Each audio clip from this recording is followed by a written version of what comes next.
tonight, it is hard to miss them. Vacant buildings and homes in Buffalo. But could the problem be spreading to the suburbs? News 4's Anthony Kanji reports on the so-called ghost building epidemic in tonight's special assignment. Today, there are more empty buildings in our area than ever before. You may think we're talking about the city of Buffalo, but actually, it's the surrounding suburbs that are seeing the most rapid decline. We have communities now that have morphed into zombie communities, which means there are large tracts of land that are no longer occupied. Professor Henry Taylor is the director for the Center of Urban Studies at UB. He says our entire area is at a crisis level in terms of what he calls a ghost building epidemic. The ghost building epidemic is not confined to just one area. Places like this old Vic store in Amherst have been tenant-free for years. And it's not just companies who go belly up. Some stores are choosing to move on to bigger and better locations. The Rite Aid in Tonawanda moved right across the street, and the Walmart in Amherst moved 2.5 miles away. Both left behind huge empty buildings and massive parking lots.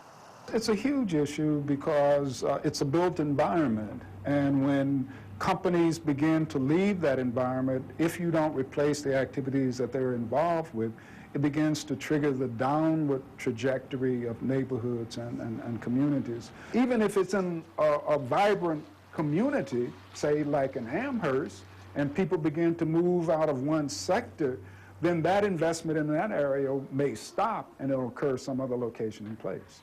Amherst Town Supervisor Barry Weinstein says when stores like Walmart choose to leave one building for another, there's nothing the town board can do if their lease is up.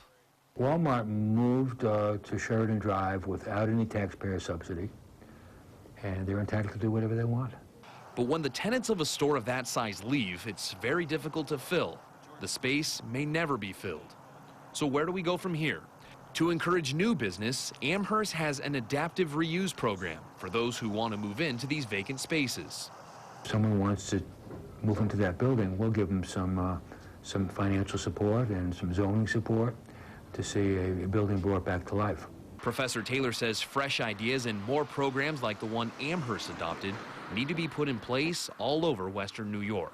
Large amounts of vacancies create the opportunity for redevelopment to occur on a massive level if it's planned and tied to some other areas. The collaborative is the organization of the 21st century. We must move beyond the footprint to see the larger neighborhood and the community. If we do that, then we'll be in good shape.